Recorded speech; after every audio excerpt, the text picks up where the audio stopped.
नमस्कार साथियों, स्वागत है आपका मेरे चैनल प्रीचिंग ज्ञान पर। आज हम मध्य प्रदेश के सीहोर जिले में स्थित विंध्याचल की मनोरम वादियों में देवी धाम सलकनपुर के बारे में बात करेंगे।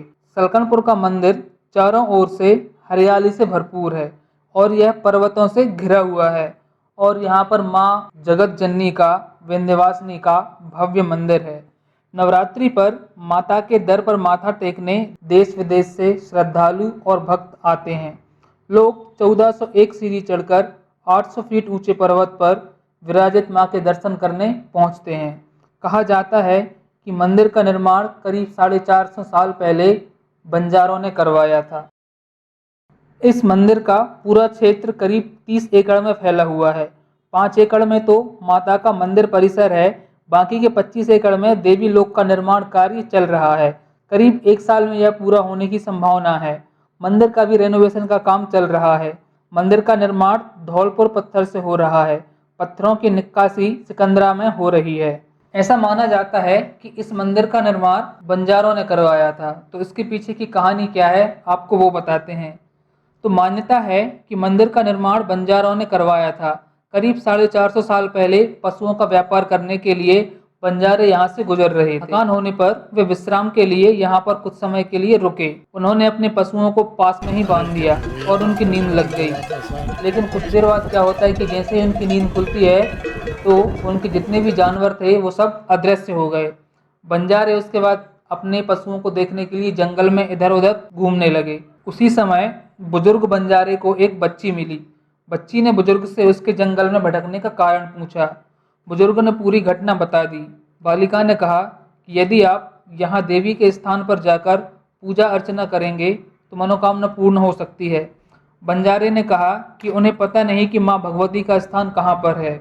बालिका ने एक पत्थर फेंका। जहाँ पत्थर गिरा वहाँ बुजुर्ग पहुँचा तो उसे माँ भगवती के दर्शन प्राप्त हुए। फिर उसके बाद अपने बाकी साथियों के साथ बंजारों ने उस जगह पे पूजा अर्चना की। कुछ ही क्षण बाद उनके पशु भी उन्हें वापस मिल गए।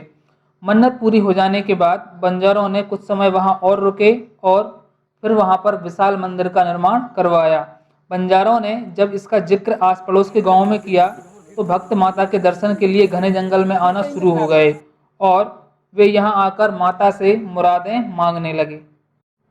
वैसे तो यह मंदिर घने जंगल में बसा हुआ है, तो पहले लोग यहाँ पे हिंसक जानवरों 64 योग योगिनियों का स्थान होने से यहाँ आने से संकोच करते थे। राजा विक्रमादित्य के वंशज राजा सुधन्वा माता के परम भक्त थे।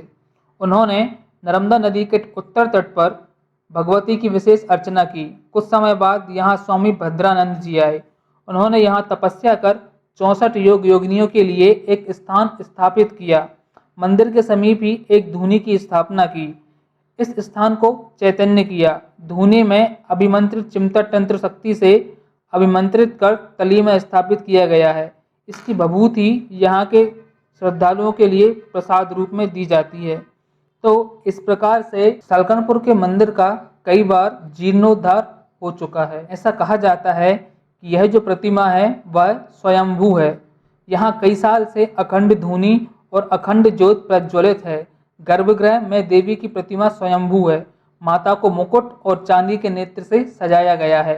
मंदिर के गर्भगृह में स्वयंभू पीठ, माँ भगवती का स्थान, उसके साथ माँ सरस्वती, माँ महालक्ष्मी और बाल गणेश भी यहाँ पे विद्यमान हैं।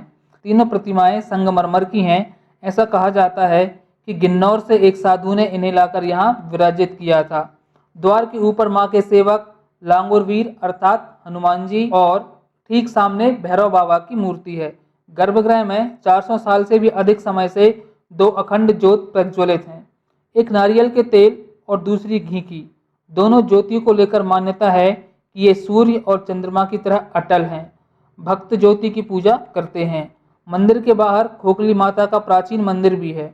ऐसी मान्यता है कि खोखली माता के सामने परिजन बच्चों को लेकर शीश झुकाकर प्रार्थना करते हैं। खोखली माता प्रसन्न होती हैं और बच्चों की खांसी ठीक हो जाती है। इस मंदिर में मनोकामना पूरी होने पर तुलादान भी होता है। मंदिर के पुजारी के अनुसार मंदिर में भक्त अपनी मनोकामना लेकर आते हैं। वे यहाँ पहले उल्टा हाथ लगाते हैं, कामना पूर्ति पर सीधा हाथ लगाने आते हैं। बच्चों का मुंडन संस्कार के साथ ही तुलादान संस्कार भी यहाँ होता है।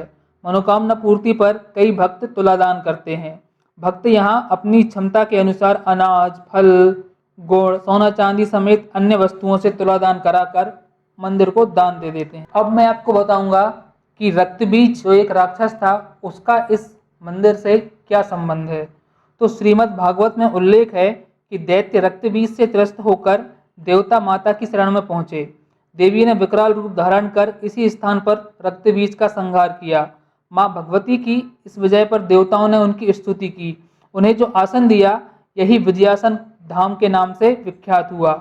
यही रूप विजयासेन देवी कहलाया। कई लोग इन्हें कुल देवी के रूप में भी पूजा करते हैं। अब मैं आपको बताऊंगा कि इतनी ऊंची पहाड़ी पर जिसपे 1401 चोटियां हैं आप किस तरीके से पहुंच सकते हैं। तो पहला तरीका है पैदल, दूसरा टैक्सी और तीसरा है रोपवे। मंदिर तक पहुंचने के लिए भक्तों को 1401 सीढ़ियां चढ़नी होती हैं। अगर आप सड़क मार्ग से जा रहे हैं तो आप अपने निजी वाहन या ट्रस्ट के वाहन से भी जा सकते हैं, या फिर आप रोपवे का इस्तेमाल भी कर सकते हैं जिसका किराया आपको भरना पड़ेगा। वैसे तो नवरात्रि पर मंदिर के पट 24 घंटे खुले रहते हैं। विशेष पूजन आरती होती है। महाअष्टमी को रात्रि में निशा पूजन, हवन और रात्रि जागरण होता है। लेकिन अगर आप किसी और दिन जाएंगे तो सुबह 5:30 बजे प्रातः आरती हो जाती है। दूसरी आरती सुबह 7:30 बजे होती है। तो दोस्तों ये था देवी धाम सलकनपुर के बारे में कुछ नॉलेज। वीडियो अगर आपको अच्छी लगी हो तो इसे ज़्यादा से ज़्यादा लोगों तक शेयर ज़रूर करें और मेरे चैनल को सब्सक्राइब भी करें।